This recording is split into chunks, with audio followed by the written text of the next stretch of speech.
Est-ce qu'on connaît dans la population américaine, par exemple, la proportion de gens qui sont atteints de troubles bipolaires? Parce qu'on a vu ce terme se répandre et se multiplier Tout, dans les conversations, ne serait-ce que dans tout les à fait, conversations. tout à fait. Ou parfois, c'est plus chic de se dire on est bipolaire que de dire on est borderline, par exemple. Ou de se dire je suis bipolaire plutôt que d'avoir une dépression chronique. Donc il y a beaucoup d'aspects et en tant qu'historienne, vous savez, ça combien la culture, l'histoire, mais aussi les intérêts politiques, économiques, les progrès pharmaceutiques ou le manque de progrès, tout ça va influencer la médecine, la manière dont on parle de la médecine et les diagnostics.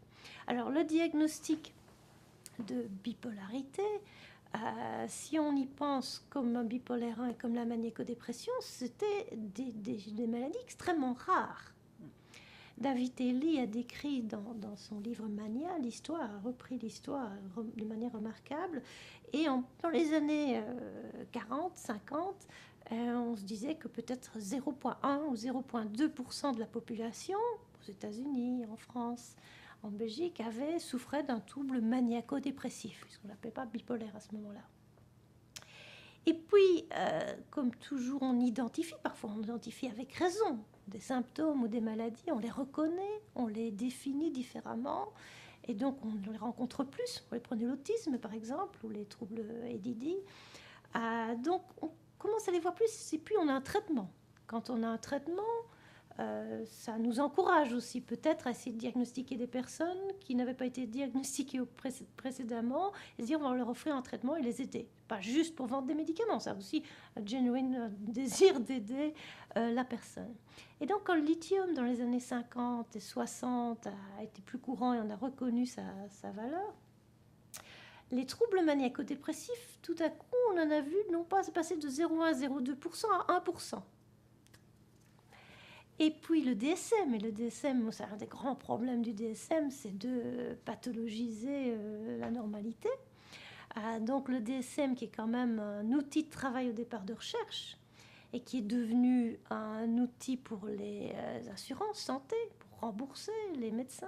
Donc c'est devenu quelque chose qui au départ était un outil de recherche et puis a pris ce chemin d'espèce d'outil diagnostique qui permet des remboursements. Alors, pour vous dire combien ces statistiques peuvent être biaisées, évidemment, par exemple aux États-Unis, si vous avez un diagnostic de borderline, votre médecin n'est pas payé pour la consultation. Si vous avez un diagnostic de bipolaire, disons bipolaire 2, vous allez être remboursé. On peut imaginer que dans des salles d'urgence ou des médecins, des cabinets de médecins qui travaillent avec les assurances, ça va changer la manière dont on diagnostique les gens. Alors, je vous parle du lithium.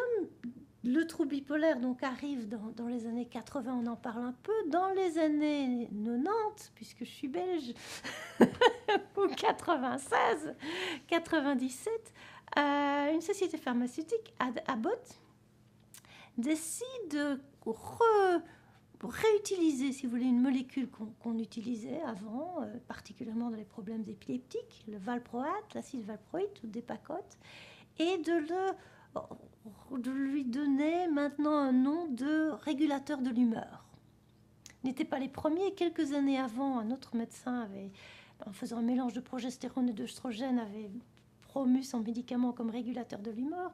Mais Abbott vraiment prend le Depakote, la Dépakine, qui fonctionne en effet, qui est dans des troubles maniaco-dépressifs, et définit une nouvelle catégorie de médicaments, les régulateurs de l'humeur, les thymorégulateurs. Donc, Abbott, dans les années 96, définit ce nouveau produit, régulateur de l'humeur. Et donc, si on règle l'humeur, c'est important d'avoir des gens qui ont des problèmes d'humeur. Et donc, ce médicament qui, au départ, serait très bien pour des problèmes maniaco-dépressifs bipolaires 1, tout à coup, on en étend les capacités, soi-disant en tout cas, et on commence à le prescrire à des patients avec des troubles bipolaires 2. On commence aussi à prescrire des antipsychotiques à des patients qui ont des troubles dépressifs et pas nécessairement des troubles maniaco-dépressifs. Et donc on voit qu'il y a un glissement et qu'avec plus de médicaments, plus de diagnostics, des diagnostics qu'on fait beaucoup plus rapidement, c'est plus facile aussi pour un psychiatre évidemment d'écrire un script. de mood stabilizer que de voir un patient 1 heure toutes les semaines pour essayer de comprendre ce qui se passe.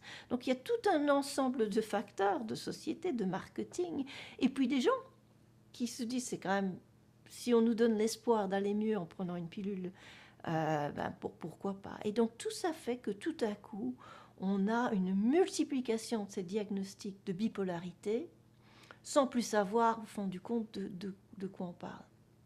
Dans la clinique ici à Los Angeles où je travaillais, il était très fréquent de constater que sur 10 nouveaux patients qui venaient et qui au départ disaient j'étais diagnostiqué bipolaire et j'ai pris des médicaments, notre service qui était aussi spécialisé dans les troubles état limite constatait que peut-être 1 ou 2 sur 10 avaient vraiment une histoire en tout cas qui pouvait valider ce diagnostic.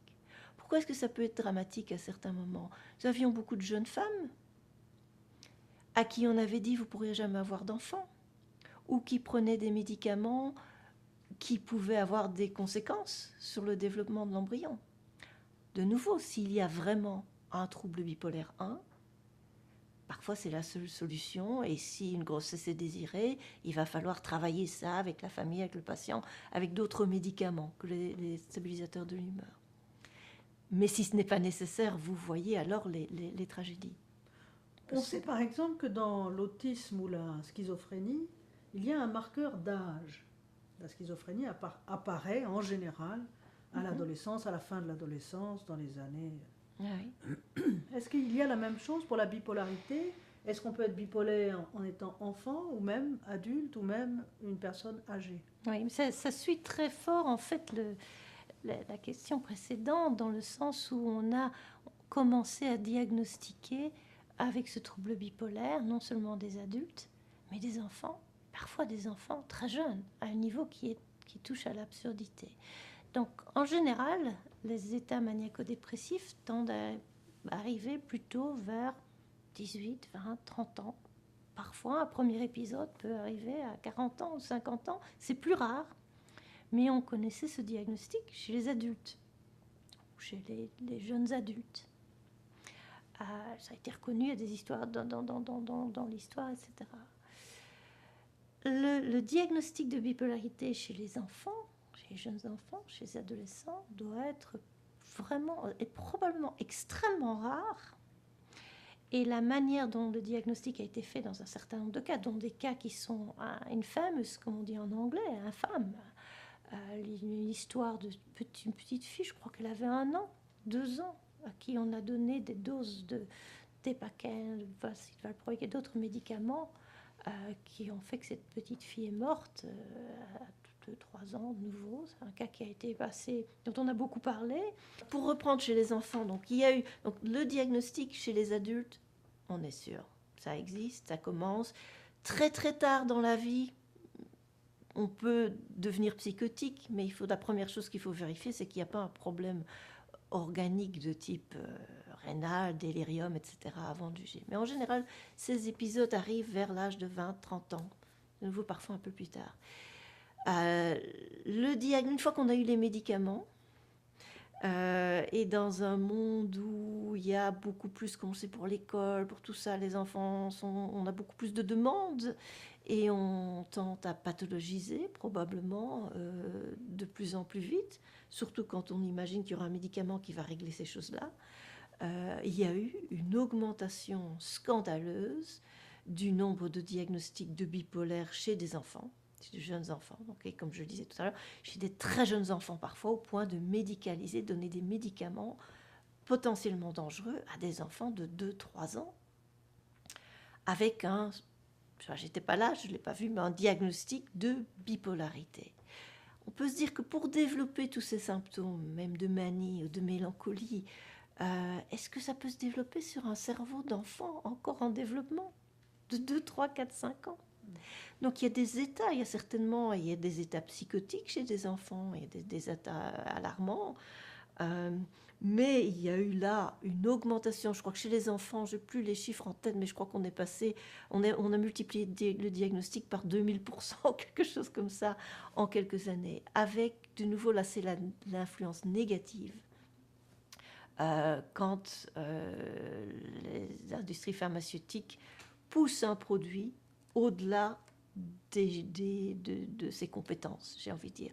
Et ça ne veut pas dire que je ne suis pas pour les médicaments. Les médicaments sauvent des vies. Les médicaments permettent d'avoir une vie, changent des existences, arrêtent le délire, règlent l'humeur. Donc ceci n'est pas contre le médicament, mais contre l'utilisation abusive des médicaments. Là, et c'est aussi une des raisons pour laquelle nous avons voulu écrire ce livre, pour que les gens puissent faire la différence entre ces différents états, en tout cas savoir quelles questions poser, quelle histoire regarder, et si le traitement qu'on leur propose fait sens. Quels seraient les signes grâce auxquels on reconnaîtrait dans une famille la bipolarité d'un des membres de la famille? Oui. Donc la bipolarité, de nouveau, je parle plus de l'état maniaque, mélancolique, maniaco-dépressif. La bipolarité 1, c'est-à-dire celle qui est le plus souvent, qui requiert une intervention en urgence. La personne va présenter des phases maniaques. Donc une phase maniaque, c'est un peu comme on explique souvent, si vous étiez sous cocaïne, ça veut dire qu'on ne dort pas, on n'a pas faim, on se sent en pleine forme alors qu'on ne dort pas des jours et des nuits. Donc c'est pas juste une nuit où on ne dort pas, mais si vous ne dormez pas une nuit, parfois vous avez cette impression le lendemain matin d'être encore plus en forme. Un état un peu hypomane après une nuit d'insomnie qu'on a souvent, beaucoup de personnes ont cela. Eh bien ici, imaginez que vous ne dormez pas pendant 3-4 nuits, vous criez, vous écrivez, on a l'impression, le cerveau fonctionne très vite, on a des tas d'idées, on a souvent des idées qui deviennent de plus en plus grandioses, de plus en plus éloignées de la réalité. L'humeur peut être joyeuse et puis tout à coup passer à quelque chose de beaucoup plus irritable, beaucoup plus agressif. Et ça dure, des jours, des nuits, sans intervention médicamenteuse. Les états comme ça, maniaques, hypomanes ou maniaques, donc tout à fait délirants, sont 4 semaines, 6 semaines, 2 mois. Il faut d'un trouble bipolaire.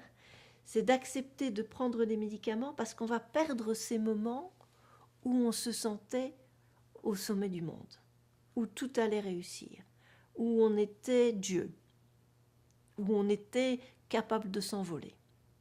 Et vous imaginez bien évidemment que si on pense qu'on est capable de s'envoler et qu'on est au-dessus d'un building et qu'on veut le prouver à son médecin qui ne nous croit pas et qui pense qu'on est fou, on peut sauter du balcon. Donc ce sont des états hyper, maniaques, et pendant une durée élevée. Donc c'est pas quelqu'un qui pendant la journée est tout à coup de très bonne humeur et puis le soir est de mauvaise humeur. Dire, moi j'ai eu des hauts et des bas, c'est pas ce genre-là de hauts et de bas pour le trouble bipolaire 1. Et puis il y a les phases de dépression qui viennent aussi, parfois sans raison. C'est aussi un signe important. C'est de voir est-ce que ces hauts et bas étaient provoqués par des choses qui se passaient au niveau de la vie de la personne, ou est-ce que ça vient sans qu'on comprenne vraiment pourquoi, dans un ciel bleu, un coup de tonnerre dans un ciel bleu. Et ces phases de dépression peuvent être extrêmement sévères. Quelqu'un va être incapable de sortir du lit, va arrêter de manger aussi, va arrêter de boire, plus s'intéresser à rien, avoir des envies de suicide, avec un moment tellement peu d'énergie que le suicide ne va pas être possible. Mais c'est un moment où il faut être prudent, parce que si parfois on donne des antidépresseurs, ça peut augmenter le risque de suicide. Et donc des phases où tout est perdu, où la vision du monde peut devenir alors délirante. La personne peut avoir l'impression qu'elle est la cause de la guerre en Syrie, elle est la cause de la famine dans le monde, des choses comme ça, avec donc une perte de contact avec la réalité. Un autre symptôme parfois dans ces états mélancoliques, bipolaires 1, mélancolique profond, ce qu'on appelle le syndrome de Cotard, où la personne a l'impression que les organes vitaux à l'intérieur se décomposent. Vous pouvez imaginer qu'avec des perceptions pareilles, de nouveau, il y a un risque de suicide, il y a des risques d'automutilation. Donc ça, c'est vraiment l'état sévère, bipolaire 1, qui était classiquement l'état maniaco-dépressif dont on parlait, et qui requiert certainement, avec un support thérapeutique, un support médicamenteux, parfois des électrochocs, quelque chose dont on peut parler plus tard, mais qu'on utilise toujours, même s'ils ont été évidemment très mal utilisés et vilipendés, Mais ça, c'est... Donc si dans la famille, on voit des gens qui sont déprimés comme ça, ou qui ont ces moments de dépenser, je me souviens d'un patient qui avait en une journée acheté 10 Mercedes avec de l'argent qu'il n'avait pas. Parce qu'il avait une idée géniale et qu'il allait devenir très riche de toute façon. S'il y a des comportements comme ça qui ne font pas sens, il est important de se poser la question.